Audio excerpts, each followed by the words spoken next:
బిస్మిల్లాహిర్రహమానిర్రహీం. పరమ దయామయుడైన దైవం నామంతో ప్రారంభిస్తున్నాను. మీతో 2 నిమిషాలు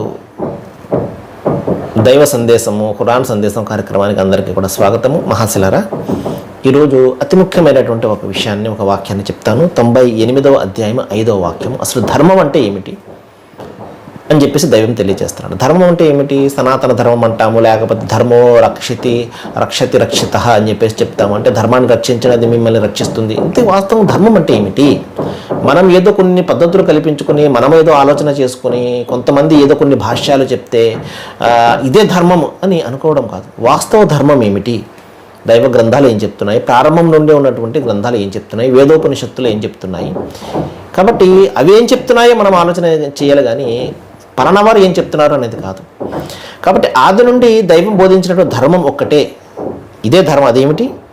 పూర్తి ఏకాగ్రతతోటి ఆయనకు మాత్రమే దాస్యం చేయడము, సృష్టికర్తకు మాత్రమే దాస్యం చేయడము.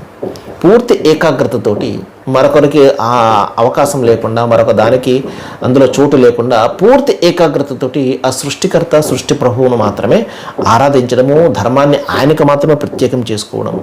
ఇది వాస్తవ ధర్మం. అంతేకాకుండా ప్రార్థనను స్థాపించడం. ప్రార్థన అనేది మన మంచి కోసం.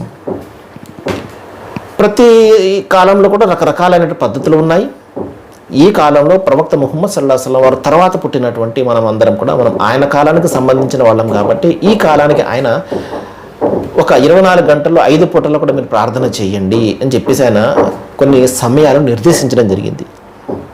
మరి అంతేకాదు, మీ యొక్క ధనంలో పేదల హక్కు ఉంటుంది. దాన్ని జకాత్ అని చెప్పేసి అరబీ భాషలో పిలుస్తారు. జకాత్ అంటే పరిశుభ్రపరిచేది అని చెప్పేసి. అంటే మన యొక్క ధనంలో పేదల హక్కు కలిసిపోయి ఉన్నట్లయితే అది మొత్తం ధనం అంతా కూడా అపరిశుద్ధమైపోతుంది. కాబట్టి పేదల హక్కు అయినటువంటి ఆ ధనాన్ని తీసి పక్కన పెట్టేయాలి, అది వాళ్ళకి అందజేసేయాలి, వారి హక్కును వారికి ఇచ్చేయాలి. అప్పుడు మొత్తం ఈ ధనము పరిశుద్ధమవుతుంది. కాబట్టి ధనాన్ని పరిశుభ్రపరిచేది కాబట్టి, మన యొక్క సంపద పరిశుభ్రపరిచేది కాబట్టి దాన్ని జకాత్ అని చెప్పేసి పిలుస్తారు. కాబట్టి ప్రార్థన, దైవం యొక్క ప్రార్థన చేయడము, దైవం యొక్క హక్కును నిర్వర్తించడం ఎంత ముఖ్యమో, సాటి మానవుల యొక్క హక్కు అయినటువంటి జకాత్ ధనము, మన ధనంలో వాళ్లకు వారి యొక్క హక్కును వాటాను ఇచ్చివేయడము. ఇదేంటంటే మనం సంపాదించిన ధనంలో వారికి వాటా ఏమిటి? ఉంది, వాటా ఉంది. వాళ్ళకి దైవం నిర్దేశించినటువంటి వాటా ఉన్నది. మనకు అవకాశం ఇచ్చాడు, సంపాదించుకున్నాము, 100 రూపాయలు సంపాదించుకున్నాము, వాళ్ళకి అవకాశం లేదు. ఆ 100 రూపాయలు 2.5 రూపాయలు వాళ్ళకి ఇచ్చేయి. ఇది వారి యొక్క హక్కు. కాబట్టి ఆ అవకాశం నీకెందుకు ఇచ్చాడు దైవము? వారికి ఇవ్వచ్చు కదా.